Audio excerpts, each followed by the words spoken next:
ఆంధ్రప్రదేశ్లోని అత్యంత శక్తివంతమైన క్షేత్రం సింహాచలం. ఇక్కడి స్వామి ఎప్పుడూ చందనంతోనే ఎందుకు కప్పబడి ఉంటారో మీకు తెలుసా? హిరణ్యకశ్యపుని సంహరించిన తరువాత స్వామివారి ఉగ్రరూపం శాంతించలేదు.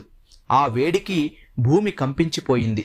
తన ప్రియభక్తుడైన ప్రహ్లాదుని రక్షించిన స్వామిని చూసి ఆ బాలుడు భక్తితో స్తుతించాడు. స్వామి కోపాన్ని, ఆ వేడిని తగ్గించడానికి ప్రహ్లాదుడు స్వయంగా స్వామికి చందనం పూశాడని పురాణాలు చెబుతున్నాయి. నాటి నుండి నేటి వరకు స్వామివారిని చల్లబరచడానికి ప్రతి ఏటా 100 కిలోల చందనాన్ని పూతగా వేస్తారు.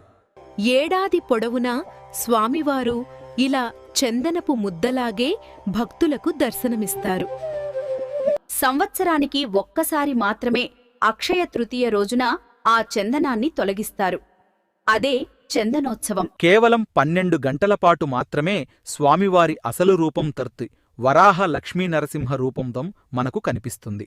ఈ రూపం వెనుక ఉన్న ఆధ్యాత్మిక శక్తి అపారమైనది. ఆ దర్శనం సర్వపాపహరణం. మరిన్ని ఆధ్యాత్మిక రహస్యాల కోసం మా లిటిల్ డివోటీ స్టోరీస్ని సబ్స్క్రైబ్ చేసుకోండి. ఓం నమో నరసింహాయ.